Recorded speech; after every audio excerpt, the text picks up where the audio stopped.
This interview is with Harry Gerald LaJoice, born March 28, 1926, who served in the U.S. Navy during World War II, achieving the rank of Seaman First Class. The interview takes place in Marquette, Michigan. The interviewer is Milton Bates, and I am no relation to Mr. LaJoice. The interview is being conducted for the Veterans History Project at the Library of Congress. Mr. LaJoice, what I'd like to hear first is a bit about your background, beginning with place of birth, occupations of your parents, brothers and sisters, that kind of thing. Well, I was born in Sault Ste. Marie, and I had 5 sisters and 1 brother. The brother served in World War II. My dad worked for the railroad, and my mother was a home caregiver. And it was during the Depression, and so we were pretty tough shape. But I quit school. I worked part-time and when I was off school for the summer. As a matter of fact, I worked on that building at MacArthur Lock in the Sioux for one summer when I was off. And made good money, 70 cents an hour, which was good then. But anyway, in 1943, I was 17. I quit school to join the service. And I wanted to join the Navy because I didn't want to be in one spot. I'd like to move. And so I figured in the Navy you'd move, and which I found out to be true. And so I went down and signed up, and 1944, in March, they took me into the service. And I went down to Great Lakes Training Station, and I was there for 5 weeks doing my boot training. And after that, they gave me a week off, and I went home for a week. And then I reported back, and a few days later, they called all of us out in the playground, took all our sea bags and everything, all our equipment, and threw them on a truck, and then they put us on a truck, and we went down, and we didn't know where we were going, of course, but we ended up at the pier, and I saw that big ship, and I thought, well, I know we're going someplace. It was a troop ship, and there was 1,500 soldiers on there, and there was 300 of us sailors, and we set sail, and 10 days later, we landed in Africa to Algeria, and we were there a few days, and then they put me on an LST, and we sailed the coast of Africa to Tunisia. And I was there a couple of days, and they told me to report to the LCI 590 for duty, and I did. And immediately upon reporting aboard, we set sail for Italy. And we had landed in Peninsual, Italy, which is a little north of Naples. And that was to be our home base while we operated in the Mediterranean. And we did many things there. We were called on to do, first of all, we'd take fresh troops up to the front lines, which was up in Anzio, and pick up the guys that had been fighting for a while and brought them back for a rest. And we were thankful we had to bring back the dead and wounded. And other thing, we'd haul German prisoners of war from point A to point B. And we'd practice landings, or we'd load the soldiers up on our landing craft and then find a deserted beach, and we'd ram our craft on that beach at full speed so we could get as close as we could so the soldiers wouldn't drown trying to reach the shore, which has happened. And then, of course, we did what we were there for, and that was making landings against the enemy, and we did in southern France. We got there at about 3 o'clock in the morning, and the LCIs would be the first to go in. So we lined up off the beach about a half a mile, and then the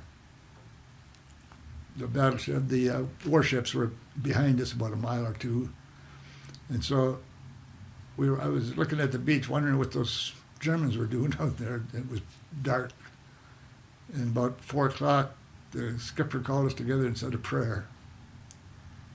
And then at daybreak, the guns opened up, and the warships saturated the beach with shells.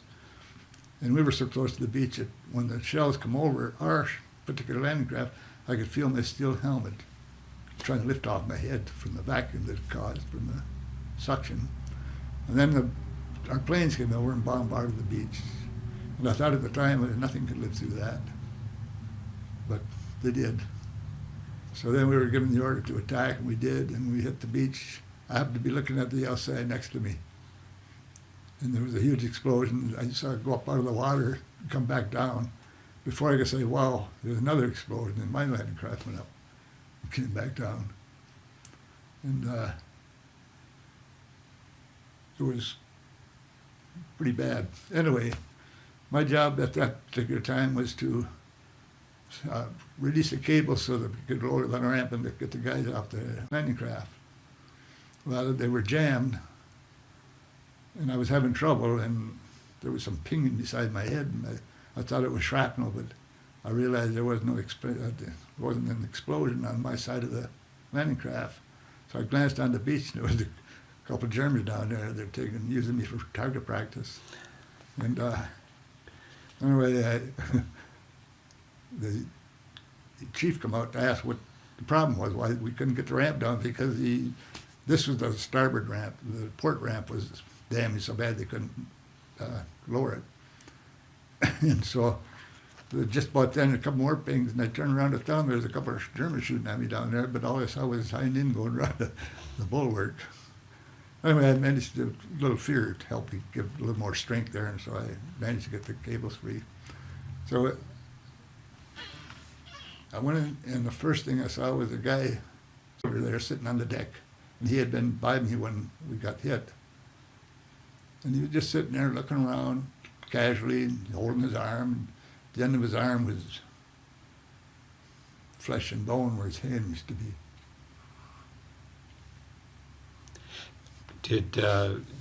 Were there other soldiers who they must have been very afraid as they were waiting for that ramp to come down and wanting to get out of there because they realized they were sitting ducks? Did they seem calm, or did they panic, or what happened? I went down the hole. First of all, I saw one of my officers laying on the deck, and he was to have got the soldiers out of the number, started the soldiers off the ship, but he couldn't. And the skipper was hollering at him to get the men out, but he couldn't move. He was laying there, badly injured. So I went down, and the soldiers were standing there in shock, more or less in shock, I think, from the appearance on their faces. And there was, of course, the dead bodies around there, and one guy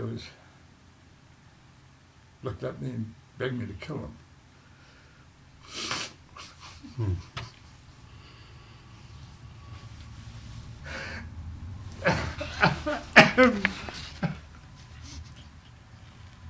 Sorry.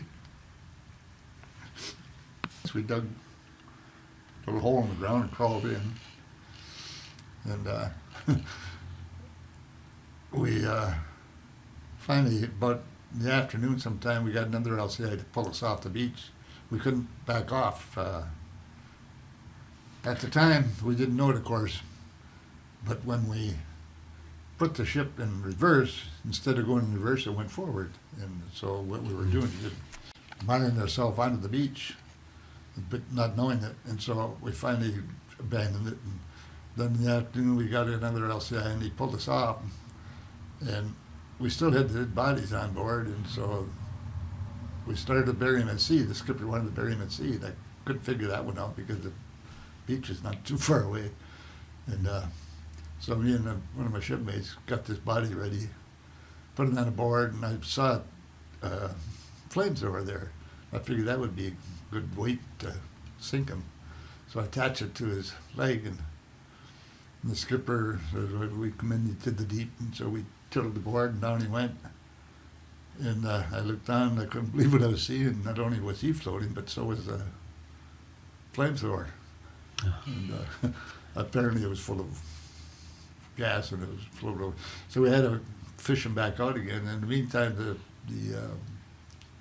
flotilla command ship came by, and that's what we're doing. So they told us to bring the bodies into the beach. Well, skipper didn't really want to go in there because we got stuck before, and we might get stuck again. But we started to go in, and then LCT happened to be going by, and so he hailed it, and they agreed to take the bodies in for us. So we transferred the bodies to them, and we were ordered to go down to Palermo, Sicily, where they had a dry dock to have our landing craft repaired. So we, as we were passing Corsica, we had to go real slow because of the hole in the side of our landing craft, and so as we were passing Corsica, the skipper decided to go in and see if he could get some material to kind of shore up the opening and we could travel a little faster. Well, I happened to be on the helm at the time, and it was 6 o'clock in the morning when we pulled in, and the crew was in bed, of course. And so when the skipper called down for, our normal procedure is you go in at a certain speed, 2/3, say, and then we back down 1/3. And we did our usual, and when instead of backing down, we kept going, and the skipper said, called back for 2/3 speed. So instead of 2/3 speed backward, we're going 2/3 speed ahead. And this kept up, and there was a big concrete wall in front with the docks jutting out, and there was some Frenchmen standing on the top of the docks, the concrete wall there, and so then the skipper got excited. He is full back. So all of a sudden, it jumped forward. We was going full speed ahead at that concrete wall, and I happened to look at my partner there to make sure that he was reading it up right on the telegraph, and he was. And anyway, all of a sudden, the skipper hollered like, "Flank back, flank." Well, there's no flank back. There's flank forward. So we hit that concrete dock at full speed, and those Frenchmen, I could still see them scattering up there. And all of a sudden, I could see that all the crew came running out with their helmets and the life jackets. And they thought we were under attack again. That was kind of an experience. Anyway, we managed to get down to Palermo and go on dry dock until they put us back together again. And I think the scariest part of that war for me the shot wasn't even fired, but we were sent up to north to pick up some British sailors whose ship was sunk. They survived, but they made shore, but we were ordered to go up there and pick them up. Well, it was at night, of course. We were in German territory, and we went when we were going to have cloud covers, so the darker the better. Well, it was pretty dark, and we had a minesweeper with us.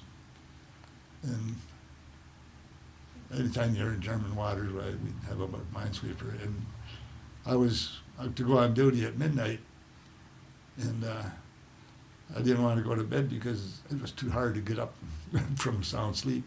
So I stayed up, and it was about 11 o'clock, and I went to Galley to get a cup of coffee, and as I was going back to the mess hall, I passed the ladder going up into the pilot house, and I heard this voice, and I could feel the hair on the back of my neck rise. I knew it was coming over the radio, and when you break radio silence, you're in trouble. And so I went up the ladder in a hurry, and I didn't even spill my coffee, and I found out we were in a minefield, and the damage we received on the beach was a small mine, and these were big mines that were designed to sink large ships. And if we'd have hit one, I would say about 10 seconds later, there'd be no sign of the landing craft other than floating whatever. So I was scared.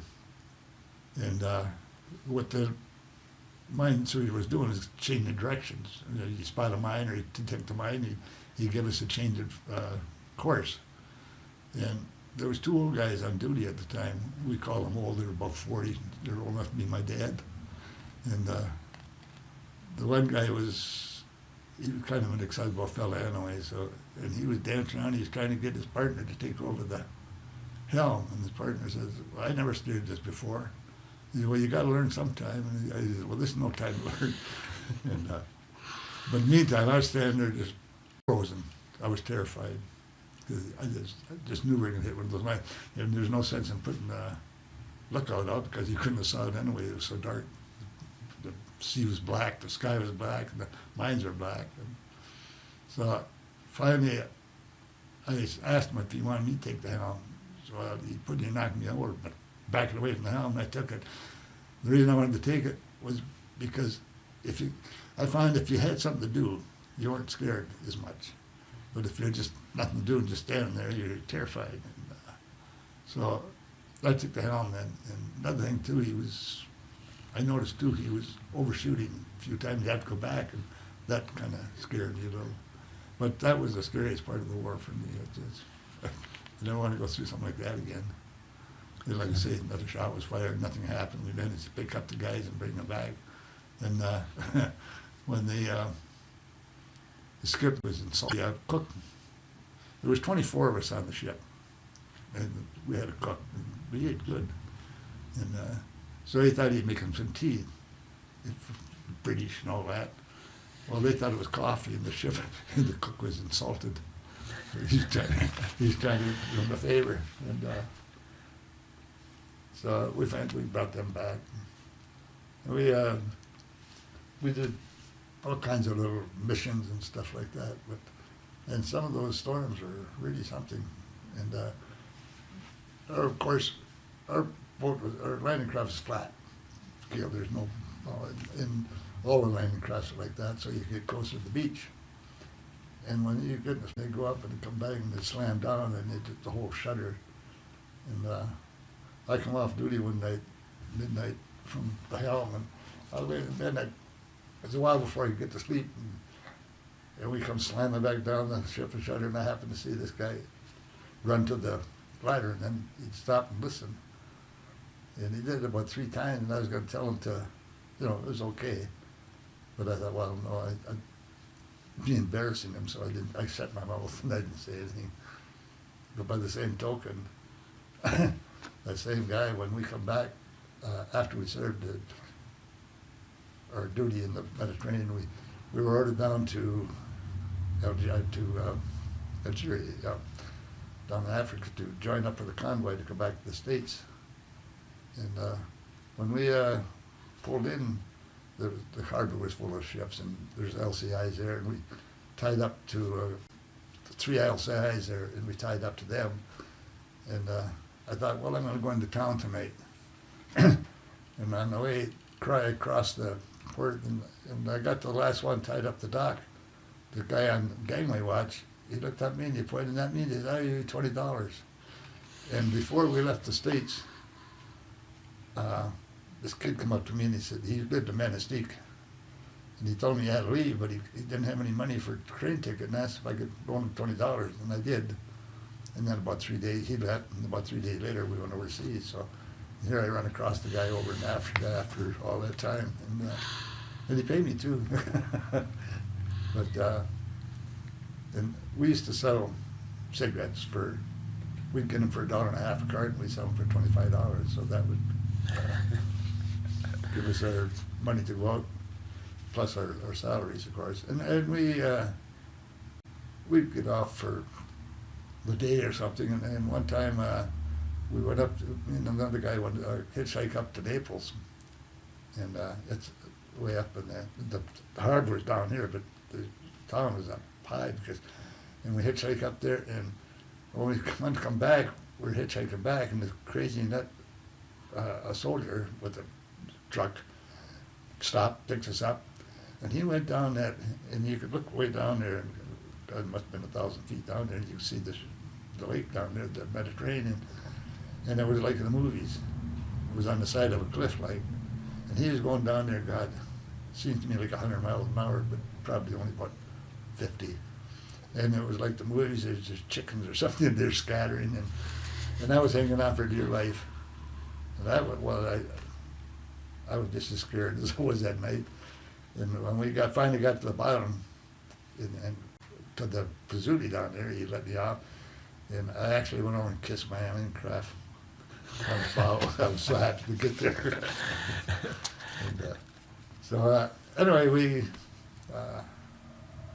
went back. We were on our way back to the States. We were going to go over to the Pacific. All the landings in Africa and the Mediterranean were done in Europe, so they didn't need us anymore. So we were going to go over to the Pacific and do landings there. So, well, like I say, we went down to Africa and joined the convoy. And on the way home, it took us about 20 days to get back. But you had to do zigzag because of the German U-boats. So you didn't go on a straight line, and it took us a long time. And besides, we could only go about 12 miles an hour. And crossing 2,500 miles at 12 miles an hour, it takes a while. And first 5 days out, we were in swells that were about 35 feet high. And I'd look down, and there's the mast on an LCI is about 35 feet off the water. And I'd look down, and that guy, the LCI next to us, be down there, and I'd be dunking down there, and the next thing you know, I'd be looking at it. Oh, that's how it was for about 5 days. Finally, it smoothed out. But there was one night I got off the helm at midnight. And I went to bed, and I laid there for a while. And I don't know what it was, but my body just wasn't right, and I was restless. So I got up, I got dressed, and I started walking from the bow. I'd start right from here. I'd walk up, down, back, down, up, back, down. I kept doing that for about, a good 20 minutes at least. And I stopped once I was leaning on the railing up here, and I looked down into that black sea, and all of a sudden I had this tremendous urge to throw myself into it. It scared me. So I backed up and I started walking again. Again I stopped. Same thing. I had the tremendous urge to throw myself in there. And I backed away from it, and I kept walking. And I still don't know why that happened. And anyway, we got to the States, and we got a 30-day leave, and they transferred me from the 590 to the 573, which ended up we were training recruits. So for the rest of the war, we sailed up and down the Pacific coast, along the coast, they're training recruits. And in one particular instance, I was training this kid to steer the helm, and I watched him. I stood there watching him, and he was doing okay. And so I went and sat down, I opened the porthole to get a little fresh air in there, and we had the lights out except for the light on the gyro compass. And I was sitting there, and it was a little stormy out, not too bad, and all of a sudden I felt the wind hit me in the face and rain, and I thought, boy, I said, that wind changed fast. And just what then, the guy was excited. He's going, hey, LaJoice, he called me over, and we were going 180 degrees off course. Instead of going north, we were going south. I thought, what the hell did you do that for? Anyway, I said, you get outside. I didn't want the officer of the deck to know. But the officer of the deck is on the conning tower, and that's exposed to the weather all the time. In that kind of weather, he's probably ducked down there, so he didn't notice that we were off course, unless he looked at the compass. I guess he didn't think anybody'd be stupid enough to do that. So I sent the kid out in the rain to stand there and I watch for ships, and so then I kept easing around till I got in course again, and then I brought him back in, put him back on the helm again. But that was amazing. I thought it was amazing to be that far off a course. So then I watched him for a while. He managed to get the hang of it, and he was okay after a while. But did you feel that your very brief training at the Great Lakes Training Center was enough to enable you to do all that you did with the piloting and everything? No, that no. seems like such a short time. That was it was only 5 weeks, and it had nothing to do with what they did there. Was march and all that. And then they, some of the things they taught you was they showed pictures of all the planes in the war, like the Japan Zeros and Sallies and German Junkers and Spitfires and the RF. And so you had to learn them. And so you studied them, and then they would flash them on, you'd have to take a test, and they'd flash them on the screen for a tenth of a second. And you'd have to identify what that plane was.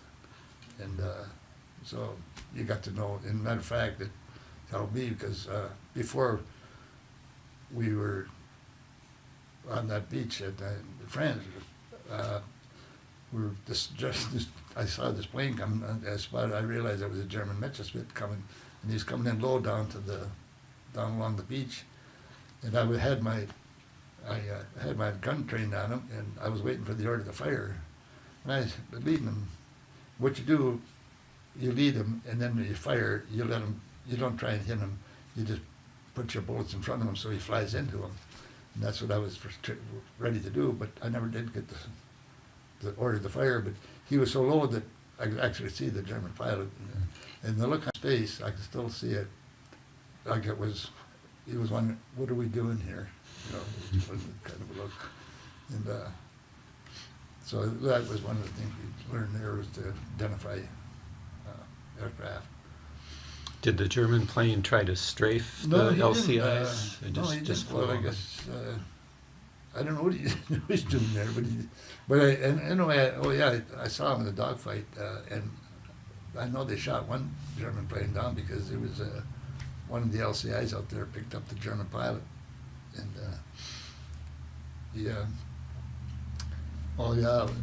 when we had those hauling German prisoners, I happened to come by, and the skipper and the exec officer was standing there, and this German officer was talking to them, but in German. Well, they couldn't understand him. And I thought, well, everybody knows French here in this part of the country, so I said, "Parlez-vous français?" And asked him if he spoke French.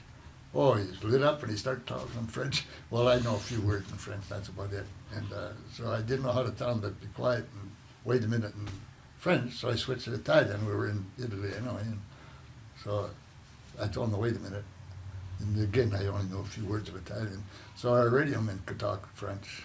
And so he came out and talked, and finally found out that one of the prisoners had lockjaw, and he wanted to isolate him from the rest, and that was what he was trying to get this. So we did find a spot for that sick sailor or soldier. But they had French Moroccans that were guarding them. And they were mean buggers. They had whips. And I never saw them hit anybody though. And but one of the guys got up in the middle of the night while it was late dark. He was on duty, I guess. And all of a sudden he's standing there, and one of the guards almost shot him because he thought he was a prisoner trying to escape or something. But, so anyway. With the landing in France that blew the hole in your LCI, was that was a landmine that the Germans had planted on the beach? Correct. And I imagine that was always a problem if you were coming in with landing craft, that they would know. Well, they would put these on pyramids just below the water surface so that you couldn't see them. So we'd hit them. As a matter of fact, the frogmen went in and cleared some of them out during the night. And they'd be frogmen, but they didn't get them all. And, anyway, I ended up, we were in Boston like that. Me and another guy took off we were from Norfolk up to Boston for, just over, what do you call it? For Liberty, a leave. Liberty, yeah. Liberty, right, And, Navy. so we were up there, and I was going to get on the bus to go back. And when there was an extra, and they dropped a bomb in Japan. And that's it. So then I got back off the bus, and we stayed there overnight.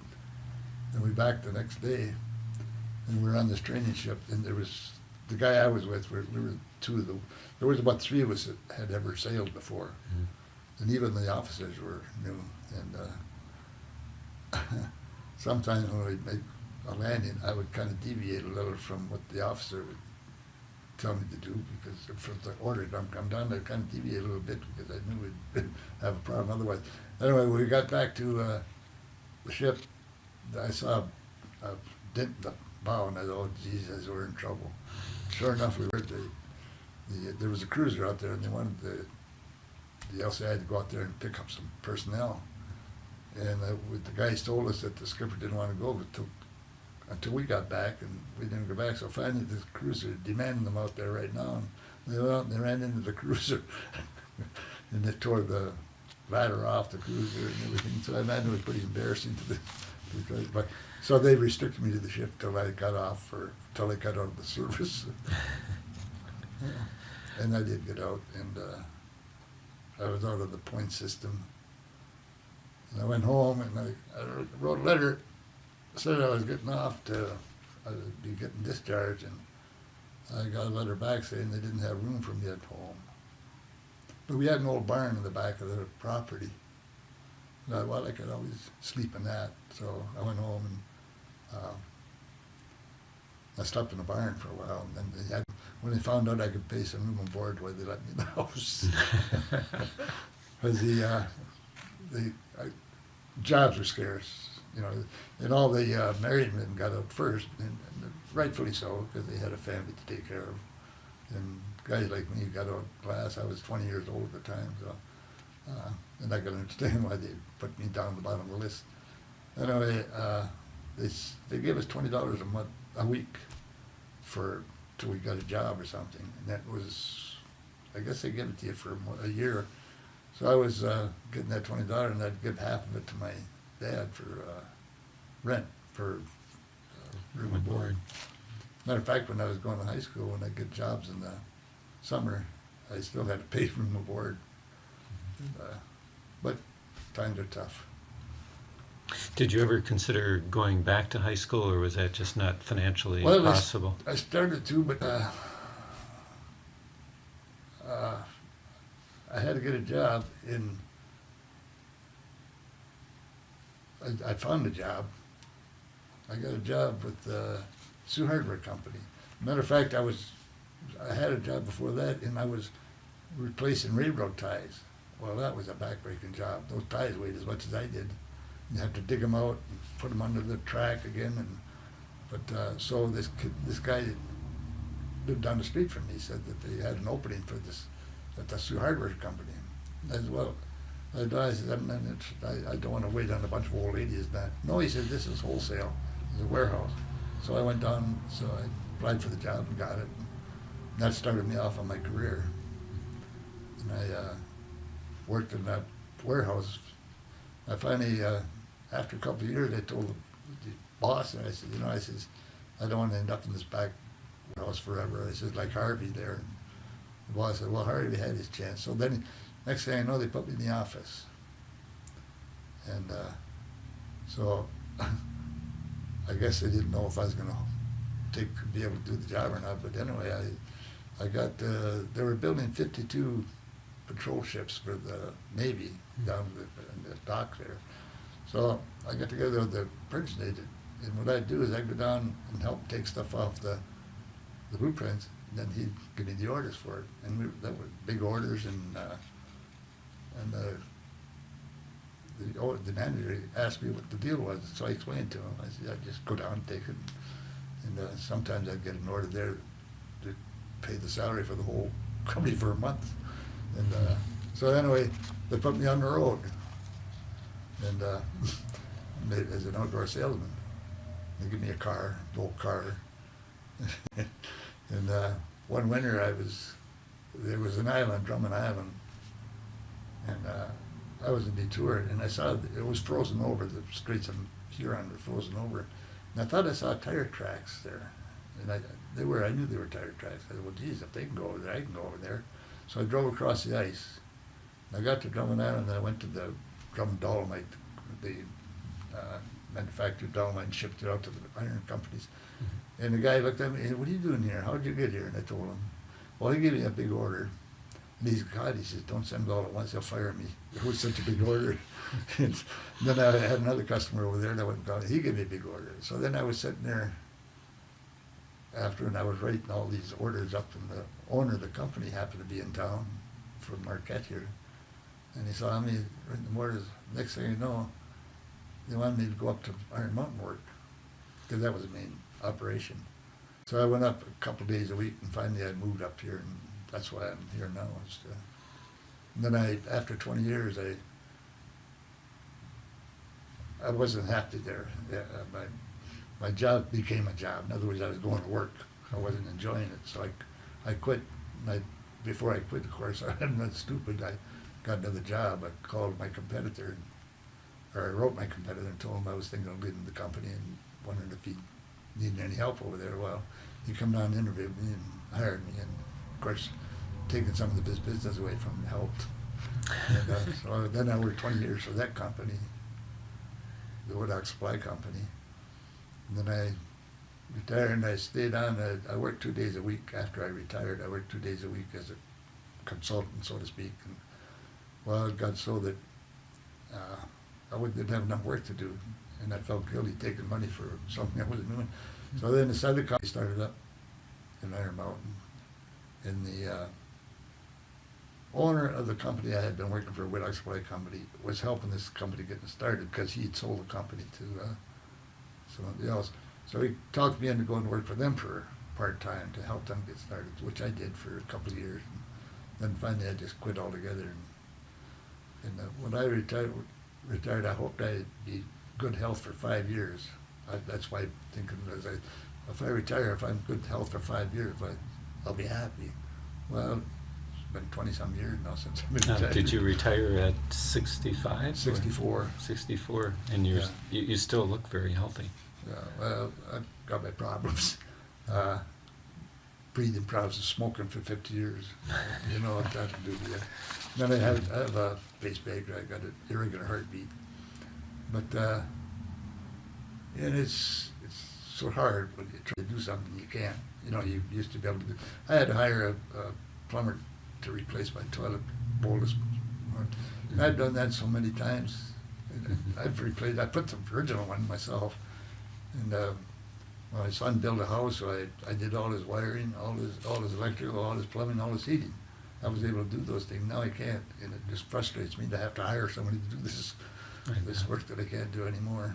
And, You've had a long career, and it sounds like a very successful and mostly satisfying career in the the hardware wholesale retail. But did you ever, going back to the time that you were discharged from the Navy, did you ever consider making that a career? The Navy? The Navy. No. The war was over, and I was afraid I would get into this wearing a uniform. Peacetime military. Peacetime, and it was too much military. It wasn't the carefree that. But there's a difference between wartime and peacetime, and I didn't care for the peacetime type of it. Wartime, you had something to do. You were doing something exciting, and I couldn't see anything exciting about standing there having my picture taken.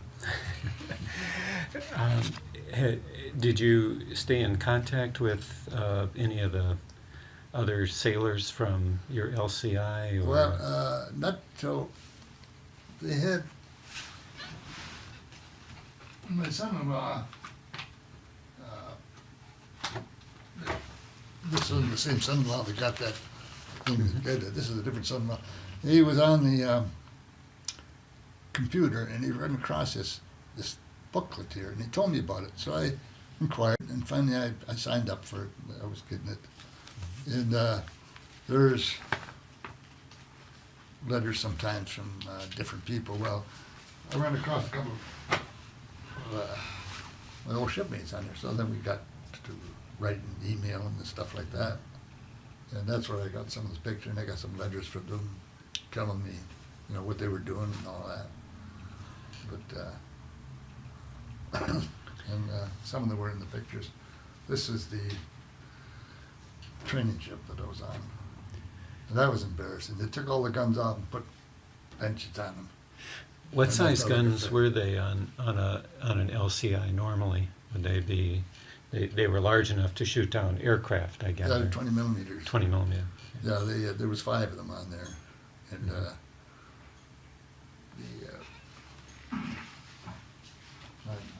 anyway, there's 5. There went bow and 4 on the well deck with a gun deck, and you'd strap yourself into them because once you fired them, and you could lean back, and there was a railing on there so you could guide yourself around with the gun.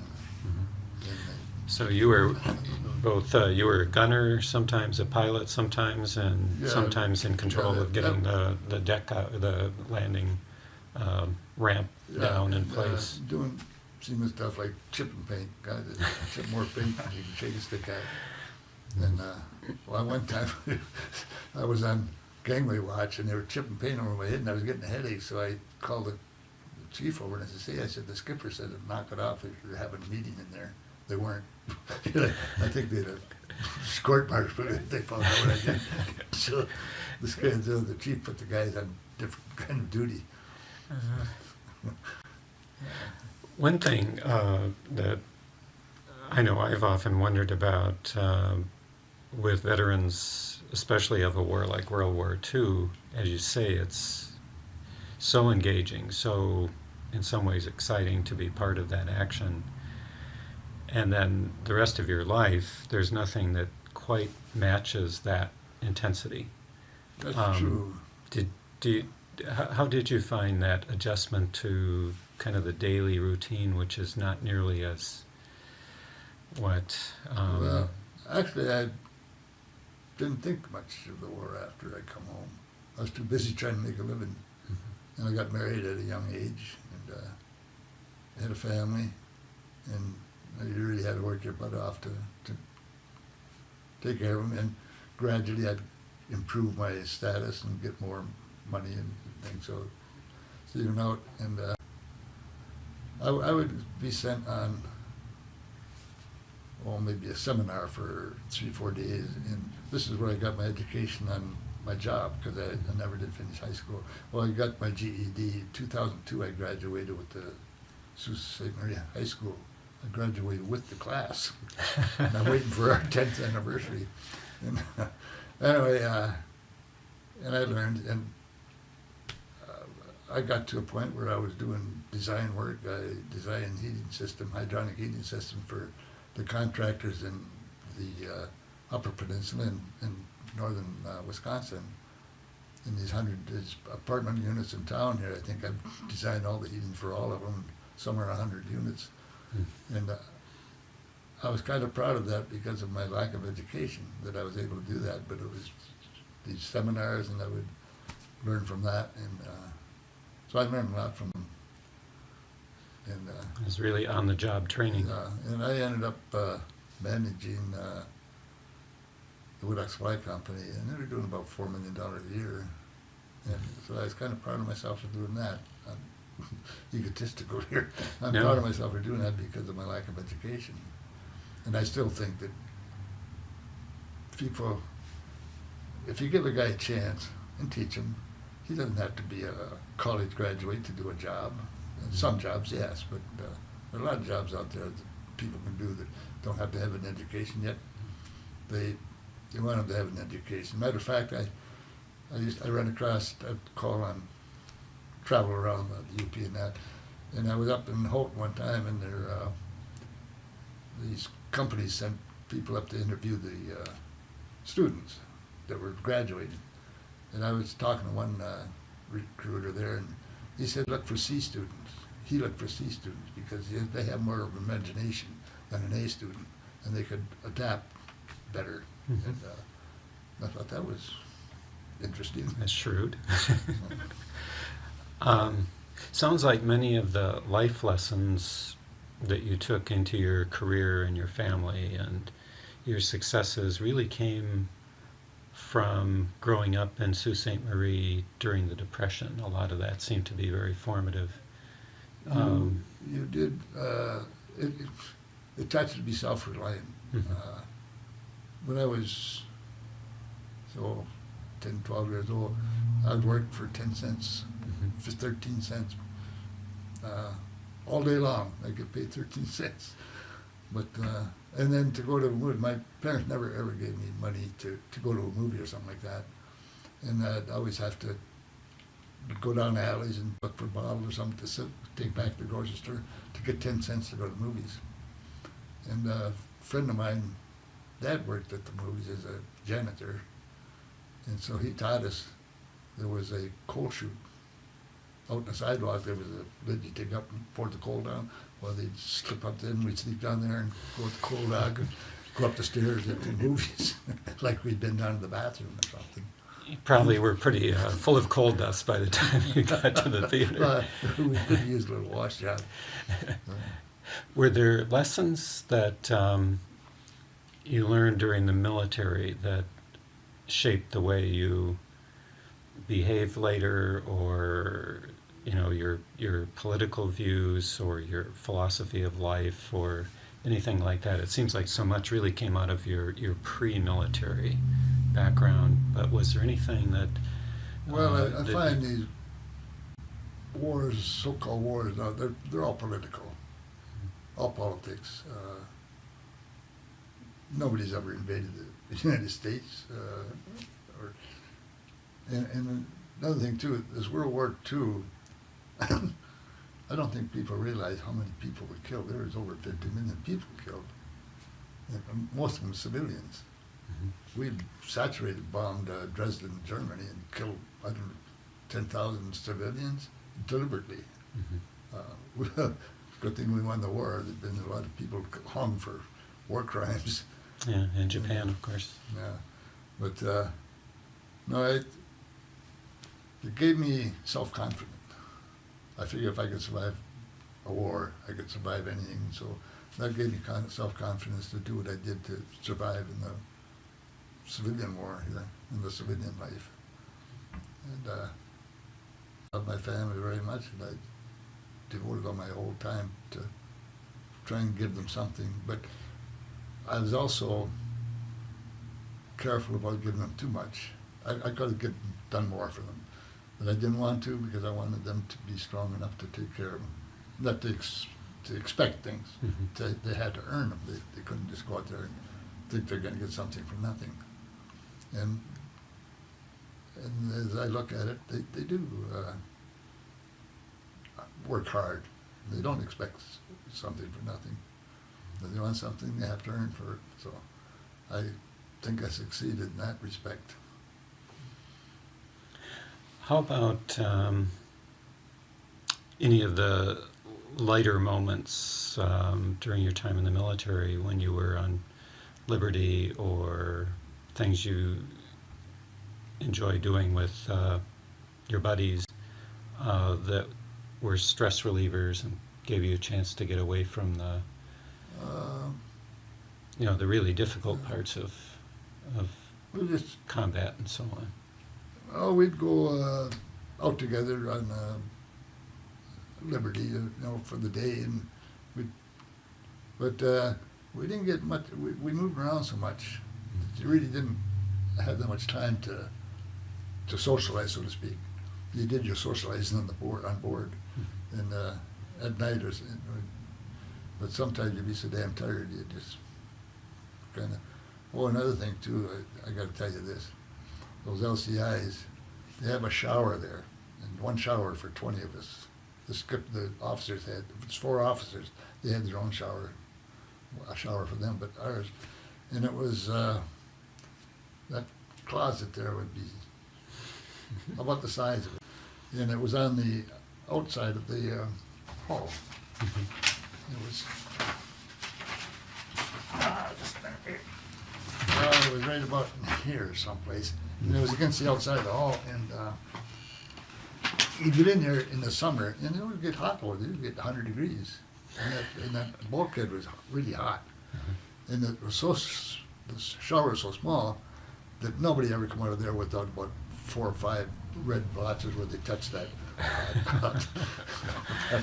And But that was, and you tried to stand away from it, but the shower would go over your head. You had to stand back to get a little water on you, so you'd bump into that damn hot.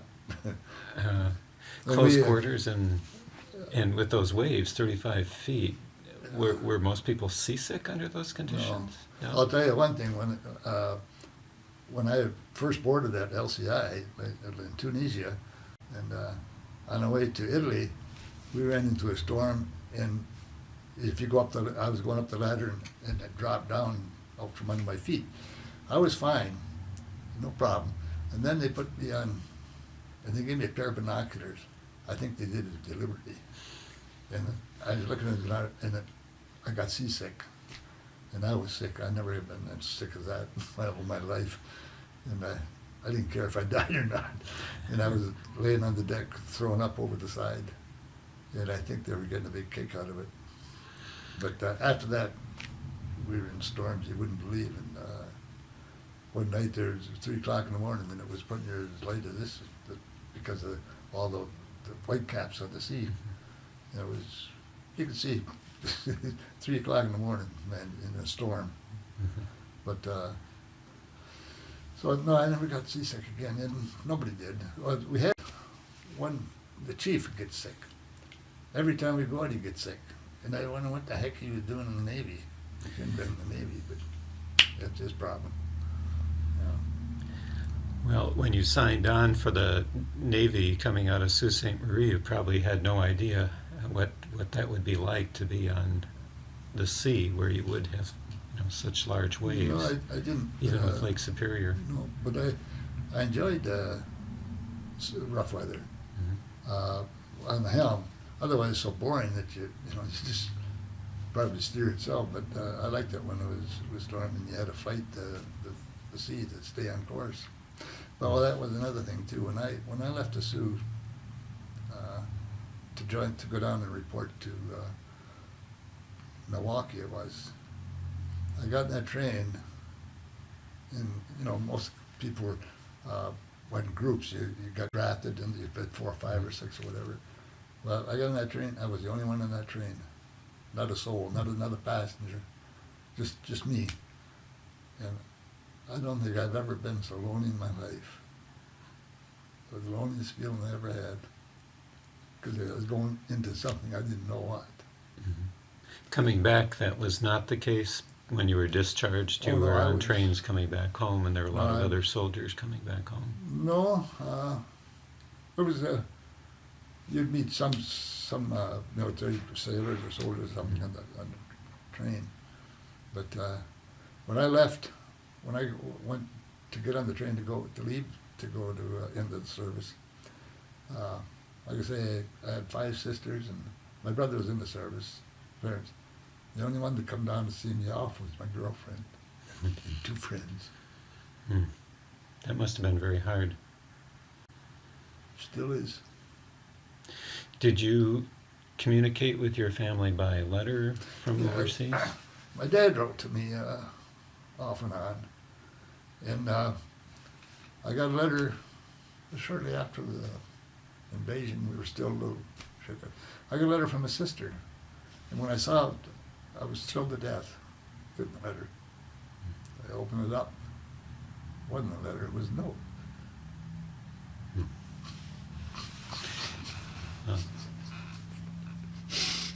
She wanted $50. Oh my. I sent it to her. Long after that, I got another letter from another sister. And it was identical. A little short note, asked for $50. That was the only time I ever heard from them. Did you probably found it very difficult to do any writing yourself at the end of the day on the LCI? Well, you're being kind of tired. Yeah, you didn't. I'd write to my girlfriend. I'd write periodically to my family to let them know I was still around. I was beginning to wonder if they'd give a crap. But my girlfriend was, well, I married her. Funny thing is, I took a girl out when I was in high school, and girl, she was a nice girl, and I asked her to the movie, and we went a couple times, and we used to ice skate it on Friday nights. That was our big thing. All the kids ice skate and it was an enclosed rink, and everybody started telling me that this kid named Stevenson, or Chuck, he's going to beat me up because I was taking this girl out, and so I went skating that night, and the girl that I'd been taking out was there, and she left early. I guess she didn't want to be around with the fight. So we got out, and his friends and my friends were arguing. We were going to go down back and do our fight, and his friends were all going to go down, and my friends, they're going there, and they were right, and I was trying to get somebody to hold my skates, and they couldn't get their attention. So I saw this girl standing there. Some girls were there. And I had skated with her a couple times, so I asked her to hold my skates if she would, and she did.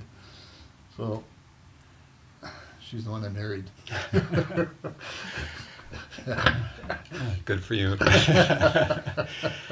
Yeah, and we've been married for 65 years. This next anniversary will be 65 years.